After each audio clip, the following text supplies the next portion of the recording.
আবির গাড়ি চালিয়ে বাড়ির ভেতরে প্রবেশ করে। বেশ কয়েকদিন পরে আবির নীরব মানে মীরাদের বাড়িতে এসেছে। মীরা উঠানে বসেছিল। বিয়েতে গিয়েছিল সে, কিন্তু কোনো দিকে তাকায়নি। হঠাৎ একটা অচেনা গাড়ি আসতে দেখে মীরা সেদিকেই তাকায়। গাড়িটার সামনে মীরার সামনে এসে থামলো। গাড়ি থেকে নামবে কে সেটা দেখার জন্য মীরা অপেক্ষা করে। গাড়ি থামিয়ে আবির নামলো। আবিরকে দেখে মীরা চমকে যায়।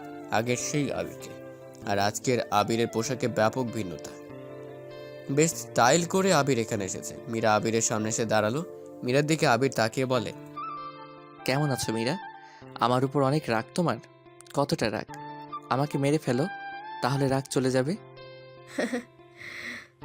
মাবুদ, যার জন্য যারে বানাওনি তার সাথে যেন তার দেখা না হয় কখনো। মাবুদ, তুমি তো জানো না পাওয়ার চেয়ে পেয়ে হারানোর কষ্ট অনেক বেশি। সরি মীরা, মাফ করে দিও। আমি তোমাকে কষ্ট দিতে চাইনি। আরে এসব কি বলেন? আপনাকে নিয়ে আমি আবার কখন কষ্ট পেলাম? আর তাছাড়া মাত্র দু একদিনের পরিচয়ে কি ভালোবাসা তৈরি হয় বলেন? মায়া তৈরি হয় বেশি। যাই হোক, আমি নীরার সাথে দেখা করব। আবির কথাটা বলে ভেতরে প্রবেশ করে। বাড়ির নতুন বৌমার ভাই আসছে। সবাই খাতির যত্নের জন্য তোড়জোড় শুরু করে। আবিরকে দেখে নীরব এগিয়ে আসলো। কি ব্যাপার হিরো, তুমি এখানে না বলেই? নীরার সাথে আমার দরকার আছে, তাকে একটু ডেকে দিবেন? যাও, সে উপরের ঘরেই আছে। নীরবের কথা শুনে আবির আর সেখানে দাঁড়ায় না। দৌড়ে সিঁড়ি ডিঙিয়ে উপরের ঘরে আসে। আবির নীরার রুমে প্রবেশ করলো। নীরা বসে আছে। আবিরকে দেখে চমকে গেল। বিছানা থেকে উঠে দাঁড়িয়ে বলল, এটা কে? আমাদের আবির নাকি? ঢং রাখো। আবির নীরার হাত ধরে ব্যালকনিতে নিয়ে আসলো। নীরা আবিরের এমন ক্ষিপ্রতার ড্রেস আপ পরিবর্তন দেখে অবাক হচ্ছে। তবে আবির এসব ভাবছে না। নীরাকে প্রশ্ন করে, তুই তো আমার কাজিনের থেকে বন্ধু বেশি, তাই না? ও মা, হঠাৎ এই প্রশ্ন কেন? শুধু অ্যান্সার দিবি, পরে প্রশ্ন করবি। বল, আমার বন্ধু তো তুই? হুম, অবশ্যই। কেন, কি হয়েছে? নীরা শোন, বর্ষাকে আমি ভালোবাসি না। তাকে আমি শুধু ব্যবহার করেছি একটা গেমের জন্য। গেম অলরেডি ওভার হয়ে গেছে। আমি 3 মাস পরেই বর্ষাকে ডিভোর্স দেব। এটা নিয়ে পরে তোর সাথে কথা বলবো। আগে বল, বর্ষা প্লে গার্ল এটা সবার আগে কে জানতো? আমি জানতাম, যেহেতু সে আমার বেস্টি ছিল। তাহলে আমাকে কেন বলিসনি কোনোদিন? আসলে কারণ ছিল, তাই বলিনি। সেই কারণটাই জানতে চাইছি। বন্ধু তুই তার, অথচ তাকে প্লে গার্ল হওয়াটা তোর কাছে মন্দ নয়। আবার তাকে কখনো বারণও করিসনি, এমনকি জিসান বা আমাকেও কোনোদিন বলিসনি। বরং তার প্লে গার্লের বিষয়ে তাকে হেল্পও করেছিস। অন্তত আমাকে বলতে পারতি। তোর থেকে এটা আশা করেছিলাম অনেকবার। যদিও আমি জানতাম বর্ষা এরকমই একটা মেয়ে। জানতেই যখন, তারপরেও কেন ভালোবেসেছিলি? দোষটা তোর তাহলে। আর এরপরেও বিয়ে করেছিস তাকে। আগেই বলেছি, তাকে আমি কোনোদিন ভালোবাসিনি। কেন বাসবো? তোর বান্ধবী যদি ভালোবাসা নিয়ে খেলতে পারে, আমি কেন নাটক করতে পারবো না? সে নাটক বোঝে, আবেগ বোঝে না, তাই না? আর রইল বিয়ে, বিয়েটা ছিল গেমের শেষ পার্ট, যেটা আমি ওভার করে ফেলেছি। এবার তুই বল, কেন সব কিছু লুকিয়েছিলি? কি এমন বিশাল কারণ থাকতে পারে? নীরা আবিরের পাশে গ্রিলের সাথে হেলান দিয়ে দাঁড়ালো। আবির নীরার থেকে প্রশ্নের উত্তর জানতে চায়। আবিরের দিকে তাকিয়ে নীরা বলল, তন্নি, আমি বর্ষা আর তন্নির বেস্ট ফ্রেন্ড ছিলাম। তন্নির বাবা ছিল না, সৎ বাবার কাছে থাকতো সে। আঙ্কেল মোটেও ভালো ছিল না, তন্নিকে খুব মারধর করতো। তন্নি যখন এইটা পড়ে, তারপর থেকে সে থাকতো ওর নানুমনির সাথে। কিন্তু সেখানে থাকা মামিও ওর সাথে বাজে ব্যবহার করতো। মেয়েটাকে দেখতাম সবসময় সামনের বেঞ্চে বসে চুপচাপ থাকতো, কারোর সাথে কথা বলতো না। তবে পড়াশোনায় ছিল অনেক ভালো। আমি আর বর্ষা প্রথম ওর সাথে যে কথা বলি, আস্তে আস্তে আমাদের বন্ধুত্ব গাঢ় হয়। তখন জানতে পারি আমরা সব কিছু ওকে মানসিকভাবে হেল্প করি। 3 জন ইন্টারে উঠি, তাকে আমরাই ইন্টারে ভর্তি করিয়েছিলাম। মাসখানেক পর তন্নি এসে জানাই, দোস্ত, আমি একটা ছেলেকে ভালোবাসি। আমরা শুনে খুশি হয়েছিলাম, ভেবেছিলাম তন্নির একজন সাপোর্টার তো থাকবে পাশে সব সময়। ওদের রিলেশনের 6 মাস পার হয়। তন্নি বেশ কয়েকদিন ধরে কলেজে আসে না। আমি আর বর্ষা একদিন ওর নানু বাড়ি যাই, দেখি তন্নি একা রুমে বসে আছে মাথা নিচু করে, চোখ দুটো ভীষণ রকম ফোলা। বর্ষা চেয়ে জিজ্ঞাসা করে, কি হয়েছে তোর, কয়েকদিন ধরে কলেজে যাচ্ছিস না? তন্নি কোনো জবাব দেয় না, আমাদের দেখে বরং আরো কান্না করতে শুরু করে। আমি ওর পাশে বসে বলি, কি হয়েছে আমাদের বল। তন্নি বেশ কিছু সময় আমাদের জড়িয়ে ধরে কান্না করে, একসময় কাঁদতে কাঁদতে বলে, তোরা তো জানিস আমি আশিককে ভালোবাসতাম। তো কি হয়েছে? আশিক আমার সাথে ব্রেকআপ করে দিয়েছে। আরে তাতে কি, এটা ব্যাপার না, তাকে বুঝিয়ে দিতে হবে তোর মূল্যটা কতটুকু। পারতাম তো, পরিবারের এত নির্যাতন সহ্য করতে পারছি, আশিকের চলে যাওয়াটা কেন পারবো না? কিন্তু আসল কারণ সেটা না। তাহলে কি বলো সব কিছু। আশিকের সাথে আমার ফিজিক্যালি হয়েছে, সে ওটা ভিডিও করে। ফিজিক্যালির পর সে ইগনোর শুরু করে। আমি তখন যেন পাগল হয়ে যাই প্রায়। কেন আশিক এমন করে? একদিনও জানায় দেখা করতে, আমি দেখাও করি, সে আবার আমাকে ফিজিক্যালি চায়। আমি না করছিলাম, কিন্তু তখন সে ভিডিওটা আমাকে দেখায় আর জানায় যদি কিছু না করি তাহলে এটা আমার সৎ বাবা পাড়ায় ছেলেদের পাঠিয়ে দেবে। আমি আবারও ফিজিক্যালি হয়ে যাই। এভাবে চলছিল মাসখানেক। আমি এখন প্রেগনেন্ট, কিন্তু আশিক আমার ফোন ধরে না, কিছুই করে না। গতকাল রাতে বাবা ফোন করে বলে, মেয়ে, ভিডিওটা ভালোই বানিয়েছিস তাই না? আমি পাথর হয়ে যাই। আশিক সত্যি সত্যি ভিডিওটা ভাইরাল করে দিয়েছে। আমি এখন প্রেগনেন্ট, সমাজে আমাকে এখন সবাই চিনে গেছে। বল কি করব? আমি আর বর্ষা তন্নির কথা শুনে আকাশ থেকে পড়ি। সে আমাদের বেস্ট ফ্রেন্ড, অথচ এত কিছু হয়ে গেছে তন্নি আমাদের বুঝতেই দেয়নি। খুব রাগ হয়েছিল এই কারণে, কিন্তু আর বিপদে আমরা পাশে থাকবো না তা কি হয়? আমরা আশিককে তন্নির সাথে ফোন দেই।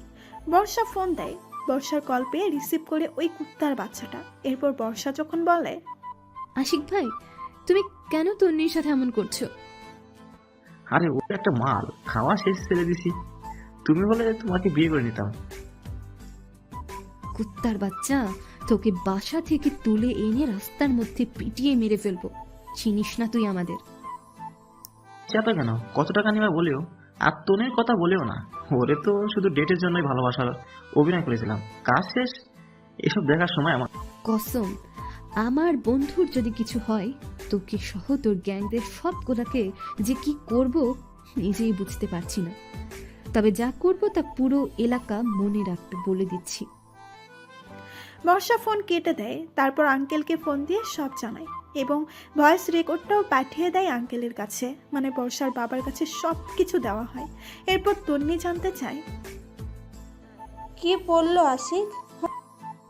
তোকে সে চায় না। তন্নির সাথে তখন কথা বলছিলাম, হঠাৎ ওদের বাড়ির উঠোনে এলাকার লোকজনের চিৎকার চেঁচামেচি শুনতে পারি। তন্নির মামা মামি বাইরে আসে। লোকজনের মধ্যে একজন বলে তন্নিকে এলাকা ছাড়তে হবে, খারাপ নেই। একটা ছেলে বলে, আগে কত টাকা নেবে জানিয়ে দাও তন্নি, আমরাও ভালো সার্ভিস দিতে পারি। বর্ষা রাগ ধরে রাখতে পারে না, আমাকে নিয়ে বাইরে আসে বর্ষা। অনেক লোকজন, তন্নির মামা মামি কিছুই বলছে না। বর্ষা চিৎকার করে বলে, আমার বন্ধুকে যদি কেউ খারাপ বলে আমি তাকে খুন করে ফেলবো বলে দিলাম। সে আমাদের বন্ধু, আর সে কখনো খারাপ হবে না। তাকে তোদের মতো কিছু কুকুরের বাচ্চা খারাপ করেছে, তোদের মতো মানসিকতার ছেলেগুলো তাকে খারাপ বানিয়েছে। কসম, আমার বন্ধুকে আর খারাপ বললে আমি পুলিশ এনে পুরো এলাকা জ্বালিয়ে দেবো বলে দিচ্ছি। বন্ধুর জন্য বর্ষার এমন ভালোবাসা দেখে আমি অবাক হয়েছিলাম। বেশ কিছু সময় তর্ক চলে। হঠাৎ তন্নির নানুমণি কেঁদে উঠে চিৎকার করে। আমি, বর্ষা, মামা মামি দৌড়ে ভিতরে আসি। দেখি বর্ষা রুমের সিলিং ফ্যানের সাথে ওড়না পেঁচিয়ে আত্মহত্যা করে। আমি আর বর্ষা স্থির হয়ে দাঁড়িয়ে যাই, মুখ দিয়ে কোনো কথা বের হয় না আমাদের। আমার চোখ দিয়ে টপ টপ করে পানি পড়তে থাকে, কিন্তু বর্ষা কাঁদে না। সরি, কাঁদছিল, তবে আমাকে জড়িয়ে ধরে নিজের রুমে বসে বসে কেঁদেছিল। ওই যে আমি বর্ষাকে কারোর জন্য প্রথমবার, বলতে পারি শেষবার কাঁদতে দেখেছিলাম। এরপর যতজনের সামনে কেঁদেছে, হয় সেটা অভিনয়, না হয় চোখে কিছু লাগিয়ে কেঁদেছে। সিরিয়াস হয়ে কোনোদিন কাঁদিনি। আমরা তন্নির লাশ ওড়না থেকে নামাই। তন্নি সুইসাইড করার 2 ঘন্টা পর আশিককে পুলিশ ধরে। বর্ষার বাবা, আমার বাবা মিলে আশিককে ধরেছিল। আঙ্কেল বর্ষাকে ফোন দেয়, তিনি জানায় আশিককে এনে থানায় যাচ্ছি। তোরা কোথায়? বর্ষা কোনো কথা বলে না, দৌড়ে তনুদের বাড়ি থেকে বের হয়। আমিও পিছনে পিছনে দৌড়াতে থাকি। দৌড়ে এলাকার মোড়ে এসে দেখি পুলিশের গাড়ি দাঁড়ানো। গাড়ির ভিতর আশিক কুত্তার বাচ্চা বসেছিল। বর্ষা দৌড়ে যে গাড়ির দরজা খুলে ওর কলার ধরে টেনে বের করে। এলাকার লোকজন সাথে সাথেই সেখানে জড়ো হয়ে যায়। বর্ষা আশিকের গালে ঠাস ঠাস করে যত জোর ছিল কয়েকটা চড় বসিয়ে দেয়। আমি নিজের রাগ ধরে রাখতে পারিনি, আমিও চড় দিই। চড়ের চোটে ওর গাল কেটে রক্ত বের হয়। তবে বর্ষাকে আটকানো যাচ্ছিল না। সে পা থেকে জুতো খুলে আশিকের মুখে না হাঁপিয়ে উঠে অবধি মারতে থাকে। আমাদের বাবাদের কারণে পুলিশগুলো কোনো টু শব্দও করেনি। এরপর একজন পুলিশের থেকে লাঠি কেড়ে নিয়ে বর্ষা আশিককে মারতে মারতে বলে, হারামি, তোর জন্য আমার বন্ধু আজকে মরেছে। ভালোবাসার ফায়দা নিয়েছিস তুই। ভালোবাসাটা কি অপরাধ ছিল? যদি হাতটা শেষ অবধি না ধরতে পারিস তাহলে ভালোবাসা দেখাতে কেন এসেছিলি? ব্যবহার করা শেষ, তারপর তার জীবন নরক বানিয়ে কেন দিয়েছিস? বেঁচে থাকতেও শান্তি দিসনি। তোকে ভালোবেসে শান্তি খুঁজেছিল, কি করলি তুই? শান্তি তো দিলি না, বরং কেড়ে নিয়েছিস। না দিয়েছিস দুনিয়াতে শান্তি, না সে পাবে আখিরাতে শান্তি। ওর মৃত্যুর জন্য তুই দায়ী। শোন কুত্তার বাচ্চা, আজকের পর থেকে তোর জন্য আমি বর্ষা কোনো ছেলেকে ভালোবাসবো না, বরং তাদের জীবন আমি নরক বানিয়ে ছাড়বো। মনে রাখিস। আর বাবাও যদি ছাড়া পায়, আমি পিস্তল কিনবো, তারপর ওর বাড়িতে যেয়ে ওকে আমি গুলি করে মারবো। ওর মতো ছেলেকে শারীরিক কষ্ট দিয়ে মারবো। আর তুই শোন, আমি ছেলেদেরকে মানসিক কষ্ট দিয়ে মারবো। নিয়ে যাবো ওকে।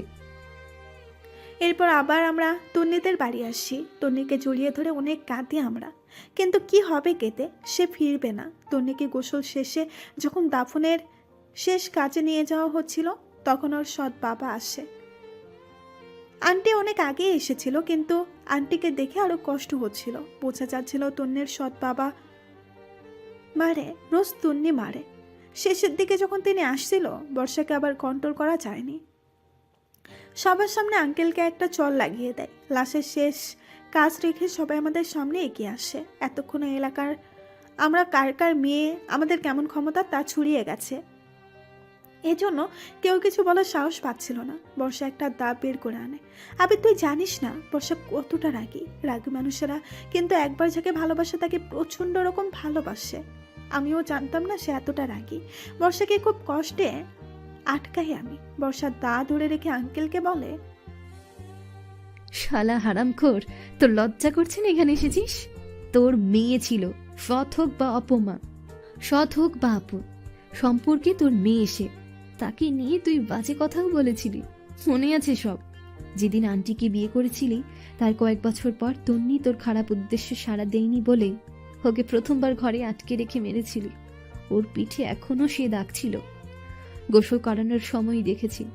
তোকে আমি কুপিয়েই মেরে ফেলবো। আমার সামনে থেকে যা, ছাড় আমাকে নীরা, আমি সহ্য করতে পারছি না। একটা বাচ্চা মেয়ে কত নির্যাতন সহ্য করবে আমাকে বলতে পারিস? এই শালা মামা মামিরাও এক একটা কুকুরের থেকেও খারাপ। একবেলা খেতে দিলে 3 বেলার কাজ করিয়ে নিয়েছে এরা। হাত পা লেগে যেত, আমাদের কেউ বুঝতেও দেয়নি, শুধু কান্না করেছে। কতটা নির্যাতিত সে কেউ জানতেও চায়নি। সবগুলাকে আমি পুলিশে দেব। সমাজের নিয়ম শেখাও তোমরা, হ্যাঁ? যেখানে পরিবারের মানুষকে কষ্টে আছে না আছে খোঁজও নাও না। রাষ্ট্র খারাপ মেয়ে বলে তাকে এলাকায় ছাড়া করতে, আর রাষ্ট্র খারাপ মেয়ে বলে তাকে এলাকা ছাড়া করতে। পুরো এলাকা আমি জ্বালিয়ে দেব আমার বন্ধুর লাশের কসম, যদি কেউ এখনো তাকে খারাপ বলে।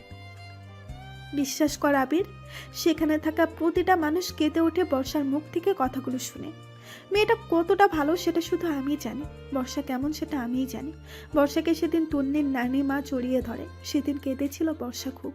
এরপর বর্ষা লাশের কাছে যায়, আমাকে ওর লাশ ছুঁয়ে বলে, আমি যা করতে বলবো তুই শুধু সেটাই করবি, কাউকে কোনো দিন কিচ্ছু বলবি না। হয়তো এটা পাগলামি ছিল, মেয়ে মানুষ আমরা পাগলামি একটু বেশি হয়ে গেছিল। তো কি করবো সেই সময়? অবস্থানটা এমন ছিল, বর্ষার সাথে হ্যাঁ বলি। এরপর তন্নির দাফন হয়, সেখান থেকে চলে আসি। তোকে তো বলাই হয়নি, এটা কিন্তু আমাদের ঢাকাতে হয়নি, ঢাকার বাইরেই একটি এলাকা। আমরা তখন সেখানে থাকতাম। আমরা বলতে আমি আর বর্ষা। বর্ষার মামা বাড়ি ছিল সেখানে। তন্নির জন্যই কলেজে ভর্তি হয়ে তারপর থেকে শহরে চলে আসি। শুরু হয় বর্ষার প্লে গার্ল হওয়ার গল্পটা। সে এক এক করে সব ছেলেকে কষ্ট দিতে শুরু করে। ভালোবাসার তখন বর্ষার কাছে শুধুমাত্র চুইংগামের মতো, চিবিয়ে ফেলে দেওয়া ছাড়া কিছুই না। তাকে বারণও করতে পারতাম না। তন্নির করুণ ঘটনা মনে আসতো, খুব কষ্ট হতো। বর্ষা তারপর থেকে খুব হাসি খুশি থেকেছে। প্রথমে যেটা ছেলের পাত্তা দিত না, সে মেয়ের নিজ থেকে ছেলেদের ইন্টারেস্ট জুগিয়েছে। ছোট ড্রেসও পরা শুরু করেছে। সরি আবির, এখন যেহেতু বর্ষা তোর বউ, তাই সব তোকে বললাম। বর্ষা খারাপ, তবে অতটাও না। কোনো ছেলে ওর হাত ধরা ছাড়া কোনো কিছুই করেনি। বর্ষা বুদ্ধিমতী, জানিসই তো। কিন্তু একটা জিনিস মাথায় আসছে না, বর্ষার পিছনে তুই প্ল্যান করে কেন আসছিলি? ভালোবাসিস না বুঝলাম, এগুলো নাটকও ছিল মানলাম, তবে মনে হচ্ছে না মেইন প্ল্যান তার সাথে নাটক করা। আসলে কি চাচ্ছিস তুই? আবির কোনো কথা বলল না। সে নিস্তব্ধ হয়ে রুমের দরজার দিকে তাকিয়ে আছে। নীরব একবার ভিতরে আসলো, ওদের দিকে তাকিয়ে রুম থেকে কিছু একটা নিয়ে বাইরে বের হয়ে যায়। ওদের দুজনকে এখন কেউ বিরক্ত করছে না, তবে আবির চুপ হয়েই আছে, মুখে একরাশ গুরু গম্ভীর ভাব। নীরা এমন গম্ভীর আবিরকে দেখেনি কোনোদিন। আবিরকে সে আবার প্রশ্ন করে, বর্ষাকে ভালোবাসিস না? এটা কি বর্ষা জানে? হুম, জানে। তাহলে সে কি বলে? সে কিছুই বলেনি। বলবে কেন? সে তো কখনো আমাকে ভালোবাসেনি। তো জিসানকে ভালোবাসে। চিন্তা নেই, আমি জিসানকে ওর সামনে এনে হারিয়ে যাব। আমি ভালোবাসি না সেটা শুনে তার খুশি হওয়ার কথা। হয়েছেও খুশি। দেখ আবির, বর্ষা তোর বউ। কি কি হচ্ছে তোর মাঝে বলতো? আমি বর্ষাকে কোনোদিন ভালোবাসিনি। বর্ষার পিছনে প্রায় 7 বছর, মানে 6 বছরের একটু বেশি সময় ধরে পড়েছিলাম। আমি দেশেই থাকতাম, তবে তোরা কেউ জানতি না আমি দেশে থাকতাম। জানতো শুভ আর নিধি। ওদের সাথে আমার আগে থেকে খাতির ছিল। এই গ্রামে আমি একটা সিক্রেট কাজে আসি, তখন ওদের সাথে পরিচয় হয়। আস্তে আস্তে বন্ধুত্ব। তারপর একটা সময় জানতে পারি লতায় পাতায় এরা সবাই আত্মীয়ের মধ্যে পড়ে। তারপর কি আরও সম্পর্কটা ভালো হয়। কিন্তু বর্ষার সাথে থাকার প্ল্যান ছিল অনেক আগে। বর্ষার জন্য বাজি ধরেছিলাম এমন একজন মানুষের সাথে, যার জন্য বর্ষাকে শাস্তি তো দিতেই হতো। বাজি ধরেই তাকে বউ করেছি। বাজি ঠিক বলা যাবে না, শাস্তি বলতে পারিস। বর্ষাকে একটা অবস্থানে নিয়ে যাব। তবে এত কিছুর পরও বর্ষার প্রতি আমার টান হচ্ছে না। সে ভালো বুঝলাম, তবুও টান অনুভব হচ্ছে না। কারণ আছে এর পিছনে। বললাম না, কারণটা বাজি। বাজিটা কিসের? কিসের চ্যালেঞ্জ ছিল? সেটা সময় মতো জানতে পারবি। এখন আসি। আর শোন, তোর ননদ কিন্তু অনেক ভালো, সাথে নিয়ে কাজ করিস। কোনো ছেলেদের পাল্লায় পড়তে দিস না। শ্যামলা মেয়ে, উফ, চোখ দুটো যা লাগে না, কেন যে প্লে বয় হলাম না। যা বের হ শয়তান ছেলে। আগে এত কথা বলতে পারতি না, হঠাৎ করে তুই এত কথা শিখছিস নাকি? যা ভাগ শালা। আরে শালা হব কেন? ননদের এক্স কি শালা হয়? তুই না সম্পর্কটাও বুঝিস না। যা আবার বই পড়। থাক। কোথায় যাচ্ছিস? এক পা ফেললে তোর খবর আছে। দুপুরে খাবি, এদিকে একটা সুন্দর জায়গা আছে। ননদকে সাথে নিয়ে আমি তুই নীরব যাব, বর্ষাকেও ডাকবো, কি বলিস? হুম, তাহলে যাব না। মায়েরি চিনিস? তাহলে নিধিকেও ডাক, আজকে একটু ঘোরাঘুরি হোক। নিধি কেন, শুভকেও ডাকি। ওকে যা ডাক। আর তোর রুমে থাকছি, তোর বরকে বলিস রুম আজকে আমার দখলে। আবির কথাটা বলে, নীরা হাত ধরে, তারপর রুম থেকে বের করে দেয় নীরাকে। মীরা দূরে দাঁড়িয়েছিল। নীরা চলে যাচ্ছে নীরাকে সব জানাতে, আর মীরা এগিয়ে আসছে রুমের দিকে। তারপর মীরা আবিরকে দেখে নিজের রুমের দিকে চলে গেল। আলিফ সাহেব এখনও দেখেনি আবির এসেছে। প্লাবন বড় কোনো প্ল্যান করতে যাচ্ছে আবিরকে সরানোর জন্য। যদি আবির মরে যায় তাহলে সে বর্ষাকে নিজের করে নিতে পারবে, কিন্তু আবির কিভাবে প্লাবন সরাবে? সেই প্ল্যান আলিফ সাহেবকে কিছুটা বুঝিয়ে এসেছে। সেজন্য প্লাবন এখন বাড়িতে নেই, সে বেরিয়ে নতুন কিছু করতে। আলিফ সাহেব ফোন করলো মাসুমকে। মাসুম ফোন রিসিভ করতেই বলল, মাসুম, তুমি কি ফ্রি আছো? জি বলুন। তোমার জন্য একটা বড় অফার আছে, তবে সেটা খুব সিক্রেট থাকবে। নিজেই সিক্রেট থাকি, আমাকে আপনি সিক্রেটের কথা বলেন? জানি তো, তবুও এটা তোমার জন্য। তাই নাকি? তা বলুন কি অফার? তোমাকে 20 লাখ টাকার বেশি দেব। রাফাতকে সরিয়ে দাও। কি আপনি ঠিক আছেন?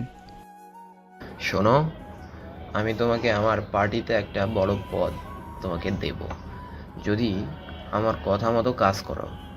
কিন্তু মিস্টার রহস্যময় যদি জানতে পারে, সে সব কিছুই শেষ করে দিবে।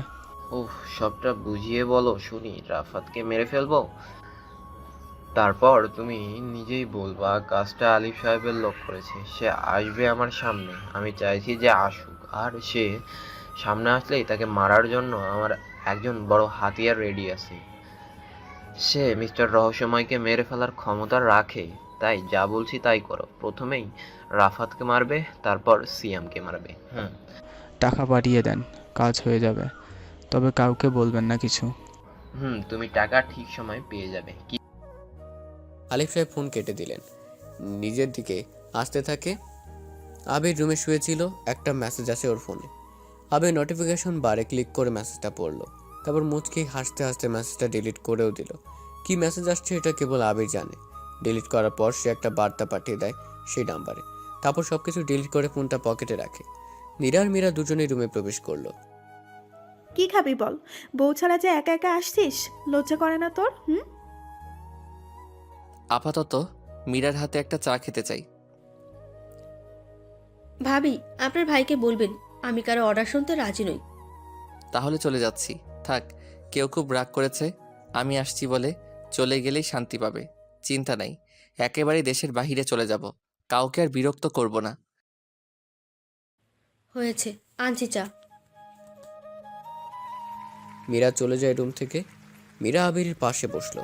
আবিরের দিকে ট্যারা চোখে তাকিয়ে বলল, তোর কাহিনী কি রে? বুঝলাম না। বর্ষাকে বললাম তোদের মধ্যে কি হয়েছে, বলছে কিছুই হয়নি, সব তো ঠিকই আছে। তুই নাকি বেশি চালাইছিস। তোর বান্ধবীকে আমি শুধু চট ছাড়া স্পর্শ করিনি, কোনো ইচ্ছেও নেই ওর মতো মেয়েকে ভালোবাসবো বা অন্য কিছু করব। আরে রাগিস কেন? সাথে করে আনতিস। তার কাছে থাকার আমার কোনো ইচ্ছেই করে না। ভিসার কাগজগুলো ঠিকঠাক আছে কিনা সব চেক করার জন্য সময় চেয়েছে। নোটিশ আসলেই চলে যাব। সো এত কিছু ভাবছি না আমি। বাদ দে, বর্ষা আসছে। শুভকেও বলেছে নীতিকে সাথে করে নিয়ে আসতে। বিকেলে আড্ডা হবে, কি বলিস? হয়তো। কেউ কোনো কথা বলল না আর। বর্ষা রেডি করতে থাকে। মনে মনে বলে, ফাজিল ছেলে, নীরাদের বাড়িতে গেছে, একবারও আমাকে বলেনি। একসাথে যেতে পারতাম। অসহ্য মার্কা ছেলে। শুভ সে দরজায় কড়া নাড়ল। বাইরে থেকে বলতে লাগলো, বর্ষা আপু, আপনি কি রেডি? চলেন নীলাদের বাসায়। তুমি যাবে নাকি? কে পাঠালো তোমাকে? আবির? ওই ফাজিল আবার আমাকে কেয়ারও করছে? বাবা। জি না আপু, নীরাই যেতে বলল আমাদের। আবিরের সাথে কথা হয়নি। আবির তো আপনাকে রেখেই যেতে বলেছিল, কিন্তু নীরার জন্য যেতে হবে আপনার সাথে। আমি সহ নিধিও যাবে। নিধি কেন আবার? আবির নিধিকে নিয়েই যেতে বলেছে, না হলে সে থাকতো না। রেডি হন, বের হব তাড়াতাড়ি। ও। বর্ষার হাতে চিরুনি ছিল। জোরে ফ্লোরে একটা আছাড় দেয়। হঠাৎ ওর কি হচ্ছে সে নিজেও বুঝতে পারছে না। আবির তাকে ইগনোর দেখাচ্ছে, সেটা নিয়ে এমনিতে অনেক রাগ হচ্ছে বর্ষার। তারপর নিধি আবিরের সাথে সাথে থেকে আরো রাগ বাড়িয়ে দিচ্ছে বর্ষার। এত কেন যে রাগ হচ্ছে বর্ষার, বর্ষা কিছুই বুঝতে পারছে না। কিছু একটার উপর খুব জেলাস ফিল করছে সে। রেডি হয়ে নেয়। একটি শাড়ি পরেছে বর্ষা, আবিরের শার্টের রঙের শাড়ি। কালো শার্ট পরে আবির বের হয়েছিল, তাই বর্ষা কি মনে করে কালো রঙের শাড়ি পরলো সে নিজেই জানে না। তবে বেশ মানিয়েছে শাড়িতে। কখনো বর্ষা কারো জন্য শাড়ি পরেনি, তবে হঠাৎ কালো ড্রেস খুঁজতে যে শাড়ি চোখে পড়ে, তারপর সেটাই পরে নিয়ে বের হয়েছে। বাড়ির সবাই অবাক হয়েছে বর্ষার শাড়ি পরা দেখে। নাইট সাহেব এসে বলল, কিরে মা, তুই আজ শাড়ি পরেছিস? বাবা, ইচ্ছে হলো তাই। বরের ভালোবাসায় বউ তো পাল্টে যাবেই। দেখতে হবে না ছেলেটা কার। ভাবি ঠিক বলেছেন। আবিরের মতো ইনোসেন্ট ছেলে আর দেখিনি। কেন যে শয়তান ছেলে জিসানকে জামাই বানাতে চেয়েছিলাম, আল্লাহ যা করে তা ভালোর জন্যই। সবে বাড়ি থেকে বের হলো। নিধি, বর্ষা আর শুভ একসাথে যেতে থাকে নীরাদের বাড়ির দিকে। 10-15-20 মিনিটের পথ। গাড়ি নিয়ে বের হয়েছে, তাতেই 10 মিনিটে পৌঁছে যায় সেখানে। আলিফ সাহেব তখন বাহিরে ছিল। শুভদের আসতে দেখে তিনি এগিয়ে যেয়ে বললেন, কি ব্যাপার তোমরা এভাবে না বলে? চলো। চলে আসলাম আঙ্কেল। নীরা তো আমাদের বোন ছাড়াও বন্ধু, একসাথে আড্ডা হয়েছে আমাদের অনেকবার। বুঝেছি, তা আবির কোথায়? তাকে আনোনি নাকি? যে চোখের সামনে থাকে তাকে কেউ দেখে না, আর যে দূরে থাকে তাকে কাছে টানার জন্য কত কিছুই না করি। কাছের মানুষদের সবসময় অবহেলা করি। আবির আলিফ সাহেবের পেছন থেকে কথাটা বলল। উনি ঘুরে তাকিয়ে দেখে আবির দাঁড়িয়ে আছে। আলিফ সাহেব আবিরকে দেখে বলল, আরে তুমি ভিতরে কখন থেকে? মামা সেই সকালেই এসেছিল। ও, আমি তো দেখলামই না। আবির বাহিরে আসো, তোমার সাথে কথা আছে। তুমি সর আবির, আমার বন্ধুদের সাথে কথা বলতে দে। দরজার সামনে হাঁ করে দাঁড়িয়ে আছিস কেন? নীরা আবিরকে সরিয়ে দিয়ে বাইরে আসে। বর্ষাকে জড়িয়ে ধরে খানিকক্ষণ হেসে নেয়। তারপর সবার সাথে মিলিত হয়ে বাইরে থেকে ভিতরে নিয়ে গেল। আবির আলিফ সাহেবের দিকে হেঁটে আসতে থাকে। পাশ কাটিয়ে বর্ষা যাচ্ছে। বর্ষা আর চোখে আবিরের দিকে তাকালো। আবির বর্ষার শাড়ির দিকে তাকায়। বর্ষা মনে মনে বলল, বললাম না জানদু, আমাকে ভালো না বেশি কই যাবা। তোমার সব পছন্দ আমি নীরার থেকে তো জেনেই নেব। এরপর দেখি তুমি কিভাবে থাকো। আবির চলে আসে সেখান থেকে। বর্ষা দরজা দিয়ে ভেতরে প্রবেশ করার সময় পেছনে ঘুরে তাকায়। আবির সেই সময় নিজের গা থেকে শার্ট খুলে মাটিতে ছুঁড়ে ফেলে দেয়। বর্ষা আবিরের এমন কাজ দেখে হা হয়ে গেল। সে বুঝে যায় আবির কেন গা থেকে শার্ট খুলে মাটিতে ফেলে দিয়েছে। বর্ষা শুধু নিষ্ফলক হয়ে কিছু সময় তাকিয়ে থাকে। তারপর নীরা এসে হাত ধরে টেনে নিয়ে যায় ভিতরে। আলিফ সাহেব বলে, শার্ট খুলে ফেলে দিলে যে? আমি চাই না কারোর সাথে কোনো কিছুতেই ম্যাচিং থাকুক, হোক সেটা ড্রেস কিংবা চরিত্রে। আমি সম্পূর্ণ বিপরীত। আমি অভিনয় করে মানুষকে চেনার চেষ্টা করি। আমি আলাদা, আমি আমার মতো। আমি কারো অ্যাটিটিউড দেখি না, কিন্তু আমি ঠিকই আমার অ্যাটিটিউড অন্য কাউকে দেখাই। বর্ষা ঠিক এটাই বুঝেছে। সে কালো শাড়ি পরেছে দেখে আবির নিজেই তার গা থেকে শার্ট খুলে ফেলে দিয়েছে। বর্ষার আবারও খুব রাগ হচ্ছে। এখনও নীতি আবিরের সাথে কথা বলেনি, তাতেই বর্ষার এমন অবস্থা। কিন্তু কাউকে কিছুতেই বুঝতে দিচ্ছে না সে রাগে ফুঁসছে। আবির আর আলিফ সাহেব হাঁটছে। নীরবতা ভেঙে আলিফ সাহেব বলল, রেডি থাকো আবির। মিস্টার রহস্যময়ের সাথে খুব তাড়াতাড়ি আমাদের হয়তো দেখা হবে। সেদিন যেন মিস্টার রহস্যময় শেষ সময় হয়। মানে কিভাবে? তবে রেডি থাকো। আমি চাই এবার যেন সে বেঁচে থাকার সুযোগ না পায়। ওকে, তা আপনার ভাতিজাকে দেখছি না, কি যেন নাম ওর? প্লাবন। আর বলো না, ভিপি সে সারা দিন ছুটোছুটি করছে। বাপরে, ভালোই তো ক্ষমতাধর সে। সেদিন একটা মার্ডার করলো, অথচ কেউ কিছু বলার সাহস পায়নি। প্লাবন সেখানে ভালো ব্যবহার করে, তেমনি খুব খারাপ। ওর থেকে আপাতত দূরে থাকবে। না জানি কি করে বসে। বর্ষার বর বলে আগের রাগ তোমার উপর। ধন্যবাদ আগে থেকে সাবধান করে দেওয়ার জন্য। আমি তো এসবে অনেক ভয় পাই।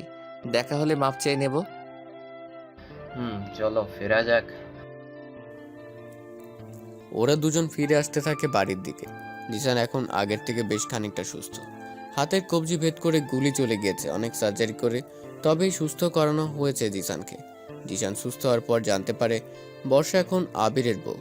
সে মনে মনে আফসোস করে বলে, বাহ আবির, ঠিকই তুই বর্ষাকে পেয়ে গিয়েছিস। আমি আর দেশে থেকে কি করব?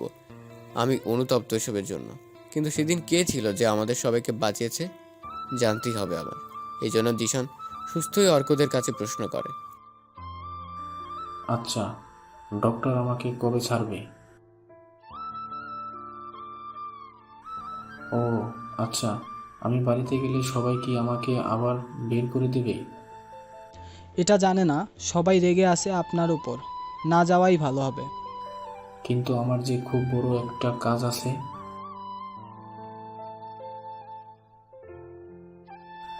জানি, তবে তার থেকে বড় একটা রহস্য আমার জানতেই হবে। তোমরা যাও, আমি সময় মতো ডাকবো তোমাদের। অর্ক আর রিফাত আবিরের কথা শুনেই জিসানের সেবার জন্য হসপিটালে আসে। দেখভাল করে জিসানকে। জিসান মনে মনে কষ্ট পাচ্ছে বর্ষাকে হারানোর জন্য। কি হয়েছিল ওর সে নিজেও জানে না, কিন্তু এখন আফসোস করে আর কোনো লাভ নেই জিসানের, বর্ষা শুধুমাত্র আবিরের। অন্যদিকে দুপুরে সবাই খাবার খেতে বসেছে। নিধি বসেছে আবিরের পাশে। নীরা সবাইকে খাবার বেড়ে দিচ্ছে। আবিরকে যখন নীরা বেড়ে দিতে আসে তখন বর্ষা বলে, মীরা তেমন করে তো কখনো খাবার বেড়ে দিইনি, আমি করি আজ এটা। ওকে কর, আবিরকে তাহলে বেড়ে দে। বর্ষা চেয়ার থেকে উঠে যায়। তখন আবির বলে, নীরা, তরকারি চামচটা আমাকে দে তো। কেন? ওকে নে। নিধি তুই বেড়ে দে। আর তুই তো জানিস আমি কেমন মাংস পছন্দ করি। প্রচুর ক্ষুধা লাগছে, দে জলদি। ওকে ডিয়ার, নিজে তো পারবি না বেড়ে নিতে, দে প্লেট এগিয়ে দে। এমন ভাব করিস যেন মাখিয়েও খাইয়ে দিতে হবে গালে তুলে, গাধা কোথাকার। দে তাহলে খাইয়ে, শুধু শুধু মাখাতে হবে না আমার। একটা কাজ কর, আমরা বরং এক প্লেটেই খাই, মানে তোরটাতে সব খাবার নে, আমাকে একবার গালে তুলে দিবি, তারপর তুই নিবি। চল শুরু করি। কেন রে, নিজের প্লেটে খা। চুপ থাক তুই, নিধি খাইয়ে দে। বর্ষা চেয়ার থেকে মাত্র উঠে দাঁড়িয়েছিল। আবিরের কথাগুলো শুনে সে স্থির হয়ে সেখানে দাঁড়িয়ে থাকে। রাগে ওর সারা গা যেন জ্বলতে থাকে। ইচ্ছে করছে সবকিছু আছাড় মেরে ফেলে দিতে। ডান হাত মুষ্টিবদ্ধ করে টেবিলে কয়েকবার কিল বসালো। আবির আর চোখে তাকায় বর্ষার দিকে। বর্ষার চোখ যেন লাল হয়ে গেছে রাগে। আবির মনে মনে বলল, এতটুকু সহ্য করতে পারছো না? আমি তো 7 বছর তোমার কাণ্ড সহ্য করেছিলাম। মেয়েরা পারেও বটে, এক রাতে কত চেঞ্জ। নিজে যেন কি বলতো, বর্ষাকে পটানো এত সহজ নয়, কিন্তু সে তো জানে না আবিরকে চাইলেও নিজের করে পাওয়া যায় না। তোমার মাঝে যতটুকু যেমন ইগো আছে, আমার মাঝে তার থেকেও দ্বিগুণ ইগো আছে বর্ষা। প্রতিটা মানুষের ইগো হার্ট করলে সে তোমাকে বোঝাবে মানুষটা কেমন। তুমি প্রতিনিয়ত আমার ইগো হার্ট করেছো, কিন্তু আমার ইগো কখনো দেখোনি তুমি। নীরা বলল, আবির তুই বাড়াবাড়ি করছিস, আর তোর গায়ে শার্ট কই? নীরা, আমার ইচ্ছা আমি যা খুশি করব, সমস্যা কোনো থাকলে বল, আমি নিজে চলে যাচ্ছি। তাহলে আমিও যাই। আবির চল, আজকে কোথাও ঘুরতে যাই। চুপ কর তোরা, আজকে বিকেলে আমরা বের হব, দুইটারে থাপ্পড় দিব, বুঝেছিস? হয়েছে, এবার খাতো। আমাদের জন্য বাড়ির সবাই এখনো না খেয়ে আছে। আগে আত্মীয়রা খায়, তারপর নিজেরা। এটাই আমাদের গ্রামের নিয়ম। বর্ষা খেয়ে নে। বর্ষা চুপচাপ চেয়ারে বসলো। নীরা নিজে ওর খাবার বেড়ে দেয়। কারো দিকে না তাকিয়ে খেয়ে নিল বর্ষা। খাওয়া শেষ করে আবির একটা রুমে আসে। কিছু সময় পর বর্ষাও আসলো। আবির বর্ষাকে দেখে চলে যেতে চাইলো, তখনই বর্ষা বলা শুরু করে, আপনার এত ভাব কেন? ওপস, এটা যেন কে বলল? ভাবওয়ালি? আমি মোটেও ভাবওয়ালি না, আপনি বেশি বেশি করেন। আপনি কবে বলছেন? গুড, যদিও দেবরকে আপনি বলা যায়, সমস্যা নেই। দেবর? কিসের দেবর? ও মা, জানেন না? কি জানবো? জিসান তো সুস্থ, আপনি তো তাকে ভালোবাসেন, চিন্তা নেই, আপনি জিসানকে পাবেন। আমি নিজেই সব ব্যবস্থা করে দেব, তখন তো দেবর হয়ে যাব আপনার। আমি বলেছি জিশানকে আমার লাগবে, বেশি বোঝেন কেন? তাহলে আর কাকে দেব? দেখুন, আপনি যাদেরকে ভালোবাসতেন তারা আর কেউ বেঁচে নেই। জিসানই আছে, আর আছে ওই যে রহস্যময় মুখ ঢাকা ছেলে। তাকে তো এনে দিতে পারবো না, তবে চেষ্টাও করতে পারি। অসহ্য লাগছে আমার। সেটা তো আমি আগেই ছিলাম, বলার কি আছে বারবার? কুকুর আমি, অসহ্য, বিরক্তিকর, খ্যাত, বেয়াদব, খারাপ। তবে একটা কথা, আমি কখনো আপনাকে টাচ করিনি। সেদিন রেস্টুরেন্টের সামনে ওই ছেলেগুলো আপনাকে দেখে যেন খেয়ে ফেলছিল। ড্রেসটা খুবই বাজে ছিল। আপনার সামনে যে আড়াল করার চেষ্টা করেছিলাম, কিন্তু দক্ষিণা বাতাসে ফুলটা ঠিকই হেলে ওদেরকে সিগন্যাল দিয়েছিল। আমি কাপড় ঠিক করতে বলায় শুধু শুধু চর খেয়েছিলাম। সেদিন কফি শপে আপনাকে স্পর্শ করেছিল ওরা, আমি শুধু কথা বলতে আসছিলাম। সে সময় মাঝখানে ওরা বলল আমি করেছি, আপনি এসে আমাকে চর দিয়েছিলেন। সব অন্যরা করে, দোষটা হয় আমার, তাই চুপচাপ মার খেয়েছিলাম। জানেন, সেদিনও আমাকে রনিরা মেরেছিল। প্রথম আপনারা ইচ্ছে করে আমাকে রেখে চলে এসেছিলেন গ্রামে। যাই হোক, কোনো চিন্তা নেই আপনার।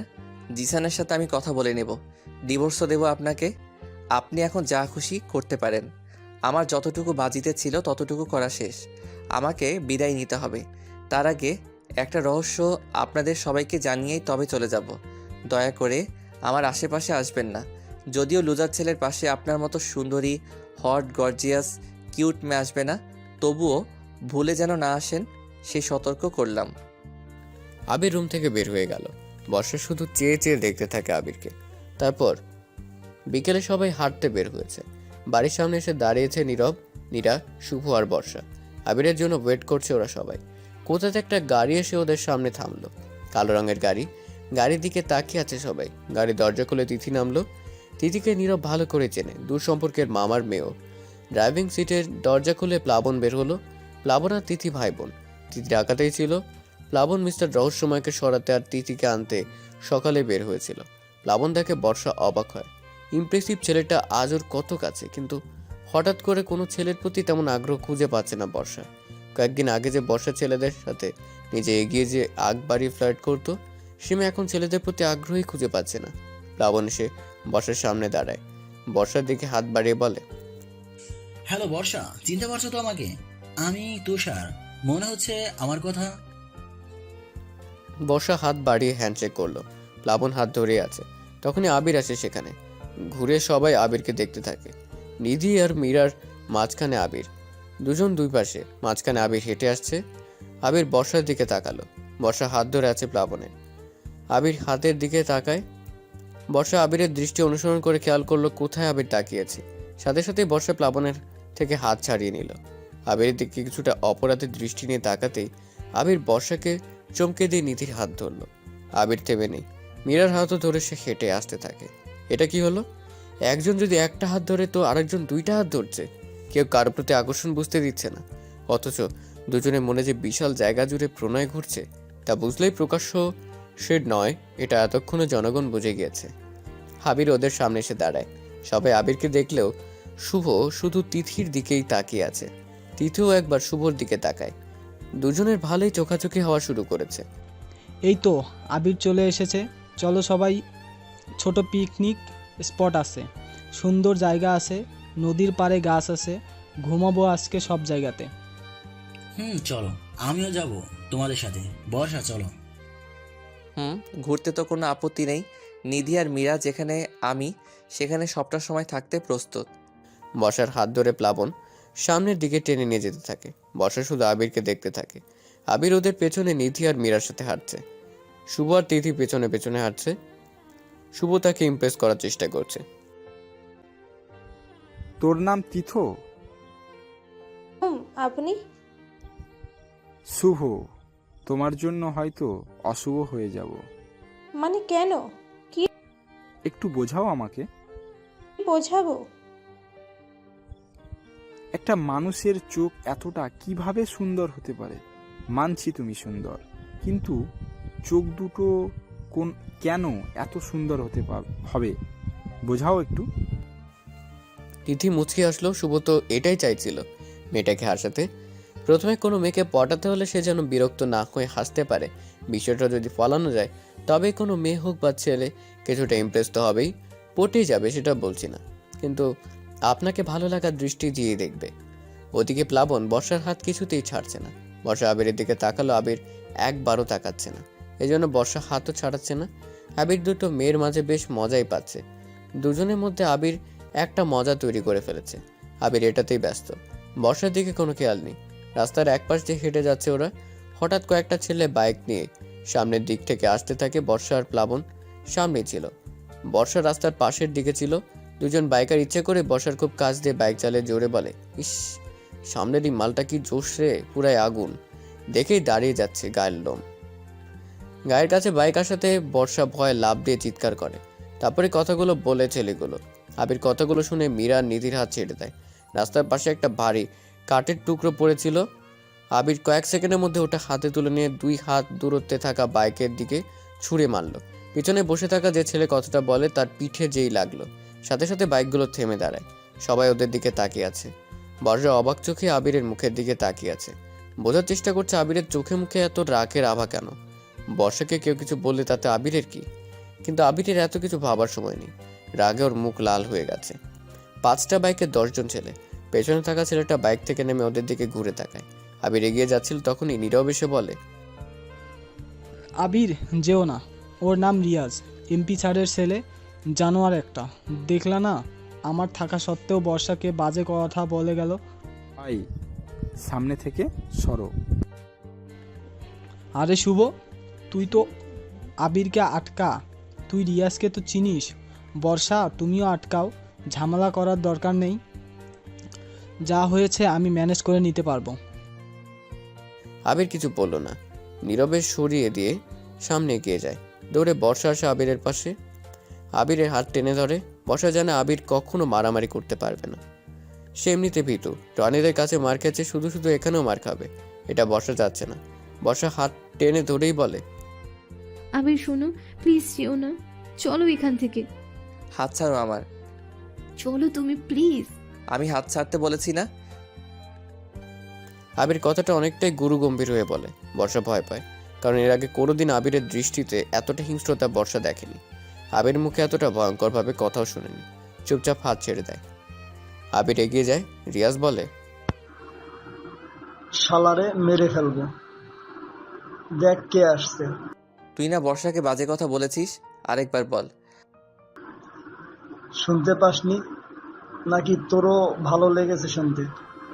আরো একবার কথাটা বল শুনি, আমি শুনতে চাই। ওরে বাপ্পি, মালটার কথা বলার স্টাইল দেখ, মনে হচ্ছে ওর নায়িকাকে আমি কিছু বলছি, নায়ক এসে আমাকে হুমকি দিচ্ছে। শালা, তোর সাহস দেখে আমি অবাক হচ্ছি। আমাকে চিনিস তুই? তোকে তো আমি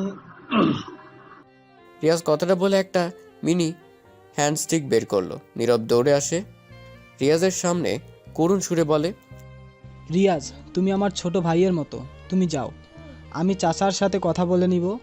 ও নতুন কিছুই জানে না, তোমাকে তো চিনে না। চুপ কর মাদার, তুই আমার নাম ধরে বলিস আমি ছোট ভাই? তোকে সবগুলো এখান থেকে মেরে রেখে দেব, বুঝছিস? ওই সামনে থেকে যা, তুই বললাম না যা। আরে তোমরা চুপ শালা, সর এখান থেকে। ওই চান্দু, সামনে আয়। কি জানো? রিয়াজ আর কোনো কথা বলল না। আবির ওদের সামনে থেকে চলে আসলো। আবারও শুভ আর বর্ষাদের কাছে এসে দাঁড়ায় নীরব। শুভর দিকে তাকিয়ে বলে, তোরা এভাবে দাঁড়িয়ে আসিস কেন? আবিরকে নিয়ে আয়, ও মরে যাবে। ওরা এক একটা কুত্তা, মারবে, তা না মরা অবধি ছাড়বে না। বর্ষা যাও, তোমার বর তো আবির, ওকে আটকাচ্ছ না কেন? আরে এমন কেন করেন? দেখতে থাকুন, না হলে ওদেরকেই মেরে ফেলবো বেশি লাফালে। কি বলিস তুই এগুলা? আরে দেখো তুমি। আবির আরও এগিয়ে যায়। রিয়াজের সামনে দাঁড়াতে রিয়াজ একটা কোষের চর দিল আবিরের গালে। আবির পেছন থেকে ওরা দৌড়ে কাছে আসার প্রস্তুতি নেয়, কিন্তু শুভ আটকায় আবারও। আবির বলে, তুই না বলেছিলি বাজে কথা, আরেকবার বল, ভুলে গিয়েছি কথাগুলো। আমি বলছি মেয়েটা কি অস্থির মাল, বিছানা গরম কর। আবির বাম পকেটে হাত দিয়েছিল। পাশ থেকে একটা ছেলে যখন কথাটা বললো, সাথে সাথে আবির পকেট থেকে সুইস মিনিট স্টিক বের করে। বোতাম তাপ দিতে লাঠিটা যেন স্প্রিংয়ের মতো লম্বা হয়ে যায়। সেটা ডান হাতে নিতে মাত্র 2-3 সেকেন্ড সময় লাগলো। ডান হাতে নিয়ে কপাল সোজা সজোরে একটা বাড়ি দিল ছেলেটাকে। কপাল ফেটে প্রচুর পরিমাণে রক্ত বের হওয়া শুরু করেছে। নীরব মীরা দুজনে এটা দেখে হা হয়ে গেছে। তবে সবচাইতে বেশি অবাক হয়েছে বর্ষা আর নীরা। বিশেষ করে বর্ষা অনিমেষ দৃষ্টিতে তাকিয়ে থাকে আবিরের দিকে। যে ছেলেটাকে 2 দিন আগে লুজার বলে ডেকেছে বর্ষা, সে ছেলের সাহস দেখে বর্ষা হা হয়ে গেছে। চোখ দুটো বড় বড় করে টেনে দেখতে থাকে কাণ্ড। আবির লাঠিতে আবারও বোতাম টিপ দিল, ছোট করে হাতের মধ্যে রেখে দিয়ে বলল, বর্ষাকে আর কে কি বলেছে? তুই বলেছিলি কিছু? তুই তুই কেউ আর কোনো কথা বলার সাহস পাচ্ছে না। রিয়াজও যেন ভরকে গেছে। এখন কেউ কোনো প্রকার কথা বললে সামনে দাঁড়িয়ে থাকা আবির যে কোনো সুযোগ ছাড়ে অ্যাটাক করবে, এটা রিয়াজ ঠিকই বুঝে গেছে। এজন্য চুপচাপ সেখান থেকে চলে আসলো ওরা। তবে কিছুটা দূরে এসে আবিরের দিকে তাকিয়ে রিয়াজ বলল, মুখটা চিনে রাখলাম, সময় মতো দেখা হবে। আজকে সাথে অস্ত্র আনিনি, বেঁচে গেলি। এবার দিন তোকে বোঝাবো রিয়াজ কেমন ছেলে। I am waiting for fight. ওরা বাইক নিয়ে চলে গেল। রিয়াজ ভয় পায়নি, তবে এখান থেকে গেছে তার মানে সে আবিরের সাথে খুব তাড়াতাড়ি ঝামেলা শুরু করবে। মারামারি থেকে যে পালায় সে আসলে সুযোগের অপেক্ষাতে পালায়। যখন প্রতিপক্ষকে পাবে তারপর তাকে বোঝাবে কেন সে পালিয়েছিল। এজন্য রিয়াজ চুপচাপ সেখান থেকে চলে আসলো। কি দরকার ছিল ওদের সাথে ঝামেলাতে জড়ানোর? বোঝালাম আমি লুজার নয়। রে তুমি কি পাগল হয়ে গেছো? ভাই, তুমি এত প্যারা নিচ্ছ কেন? তুমি কি জানো আবির? শুভ, ভালো লাগছে না, তোরা যা। অর্ককে বল বাইক নিয়ে আসতে, আমি যাব এখান থেকে। কোথায় যাবি তুই?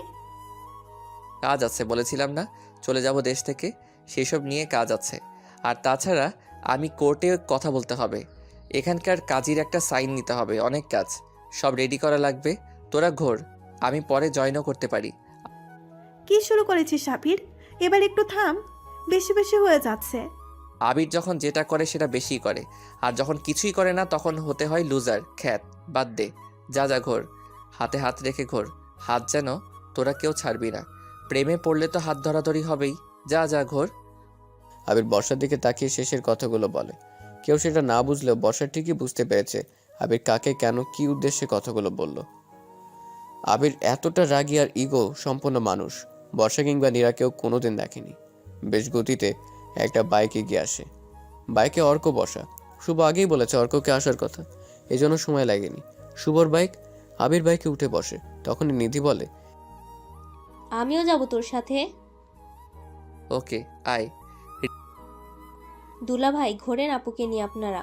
আবির চল। নিধিকে নিয়ে আবির সেখান থেকে চলে আসে। সবাই আবির আর নিধির চলে যাওয়ার দিকে তাকিয়ে আছে। আবির কিছুটা দূরে যে ফোন বের করে, শুভকে কল দেয়।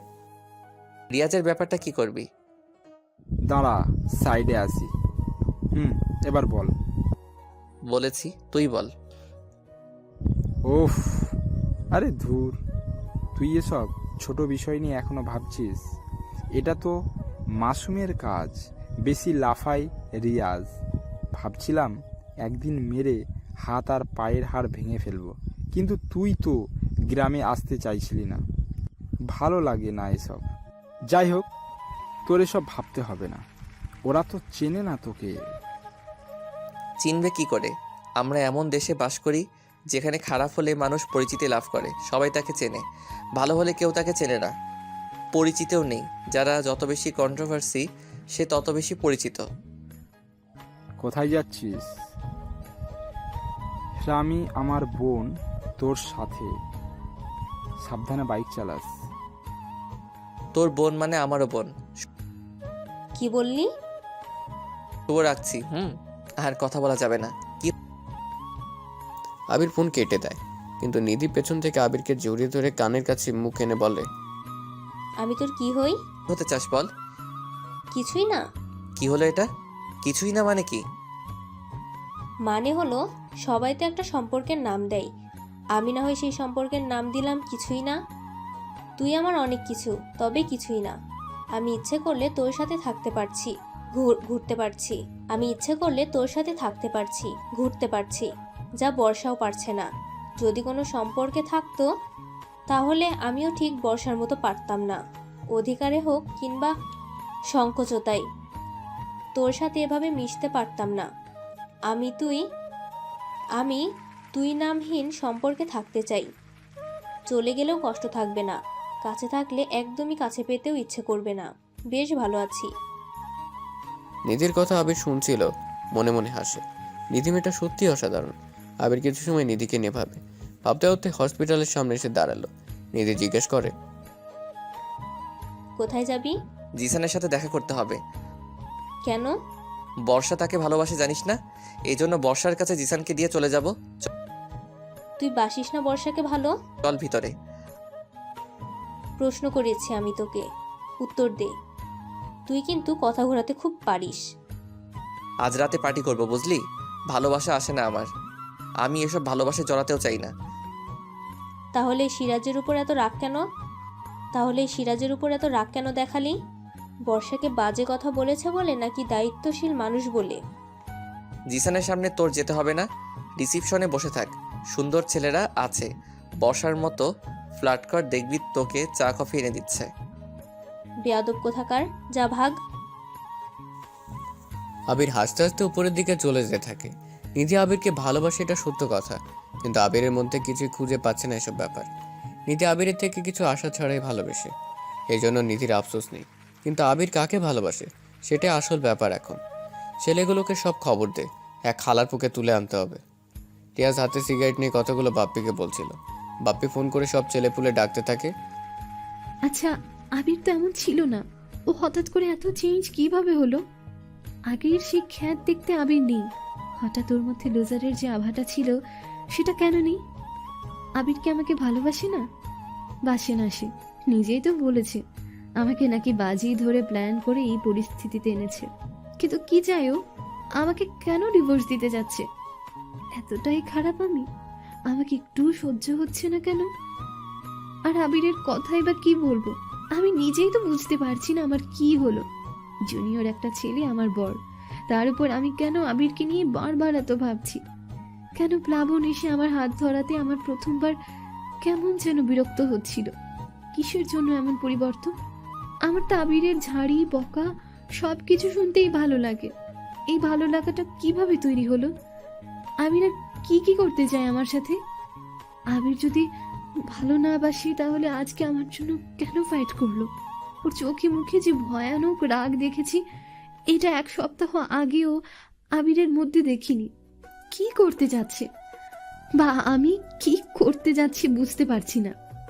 বর্ষার ঘুরতে যায়নি, মীরাকে সাথে নিয়ে বাড়িতে চলে এসেছে। আবির না ফিরলে সে তো নীরবদের বাড়ি থেকে যেতে পারবে না, কারণ আবির এমনিতে তাকে ছাড়া এখানে এসেছে। আসার সময় বর্ষার বাবা বর্ষাকে জিজ্ঞাসা করেছিল,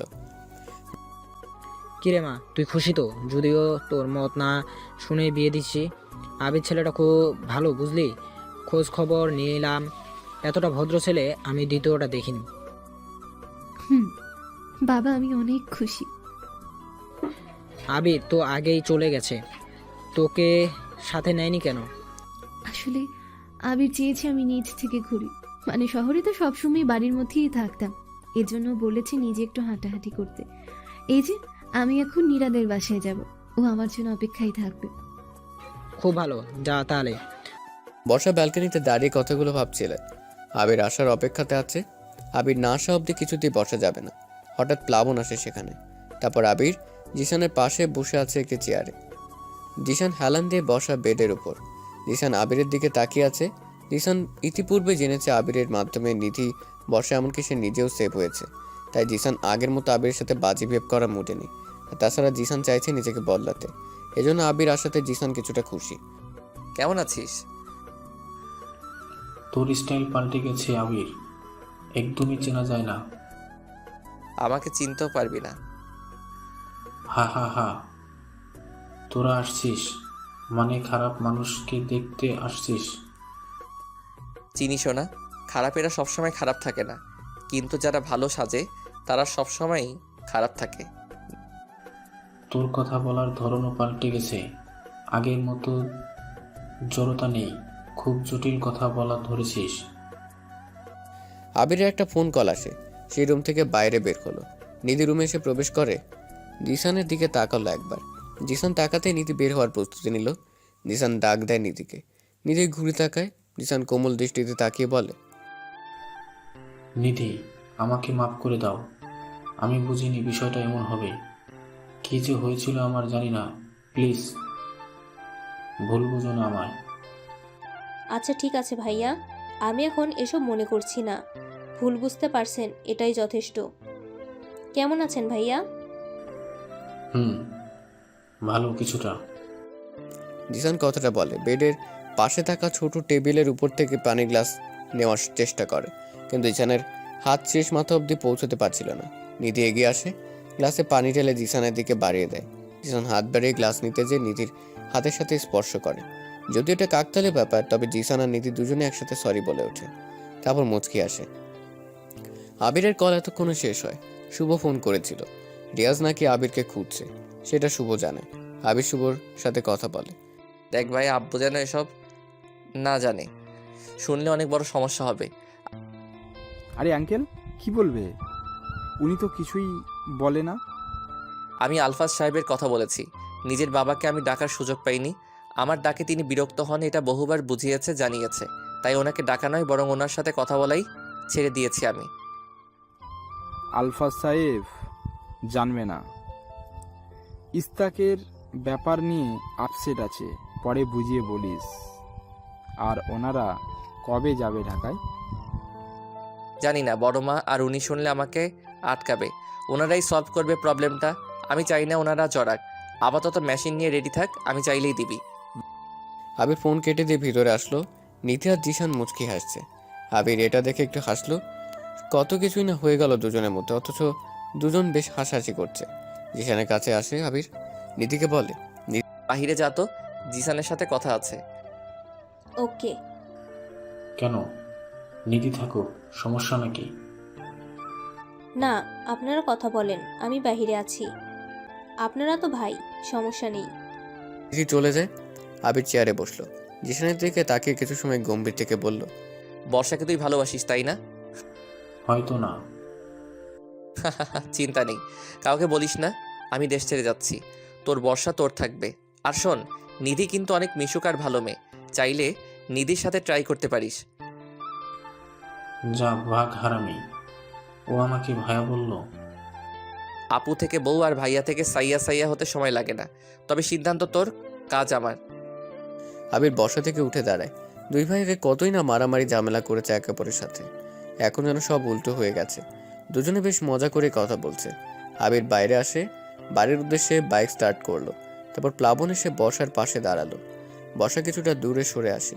প্লাবন মুচকি এসে বলে, আমি তোমার ব্যাপারে সবটা এখনই জানি।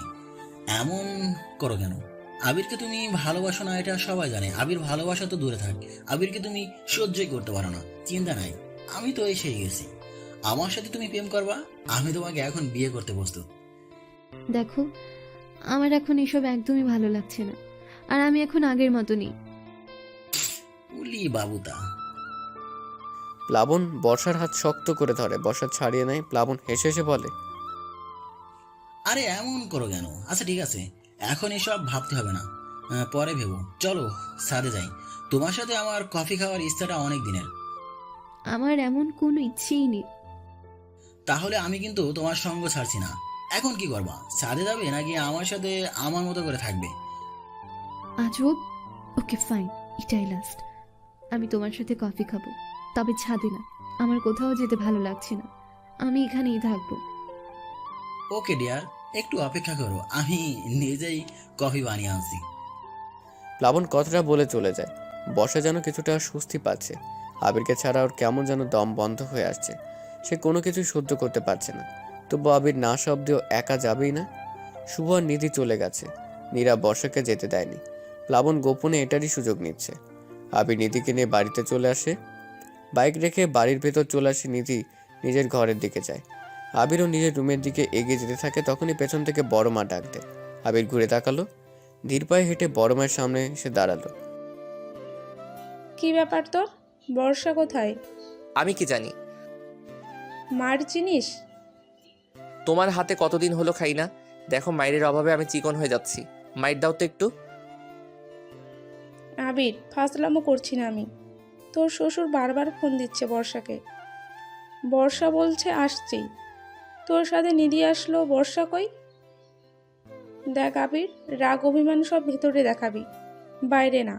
সব কিছু তোর বুঝতে হবে, না হলে আমি কিন্তু অপমানিত হব। আমি চাই না আমার আবিরকে কেউ খারাপ বলুক আমার সামনে, এতে কষ্ট হবে আমার। তো আমার কি করতে হবে বলো? তোমার জন্য সব করতে প্রস্তুত। বর্ষাকে নিয়ে আয় জলদি। ওকে, যাচ্ছি। আবির বাড়ি থেকে বের হয়। বাইরে আকাশে কালো মেঘ জমেছে। মেঘের হালকা গুড়গুড় গর্জন। উত্তর থেকে ঠান্ডা বাতাস আসা শুরু করেছে, হয়তো বৃষ্টি আসবে। আবির দ্রুত বাইক স্টার্ট করলো। নীরাদের বাড়ির উদ্দেশ্যে বের হলো আবির। বাড়ির কাছে যেতে ঝিরঝিরে বৃষ্টি শুরু। বাড়ি উঠানে আসতে বৃষ্টিটা ভালোভাবে শুরু হয়ে গেছে। আবির প্রায় ভিজেই গিয়েছে অনেকটা। আবির দৌড়ে দরজার কাছে গিয়ে দাঁড়ালো।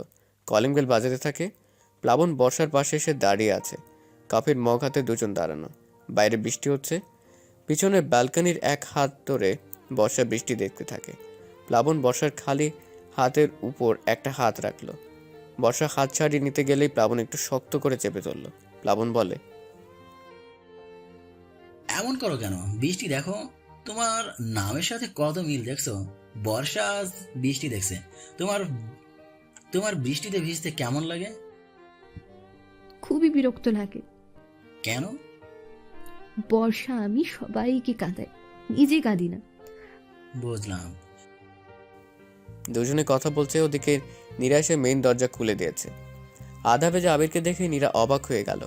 নীরা নিজের অবাকতা কাটিয়ে প্রশ্ন করে, বাপরে, এত ভালোবাসা কোথায় রাখছিলি? ভিজতে ভিজতে বর্ষাকে নিতে আসছিস? যা, আমার পাশের রুমে আছে সে।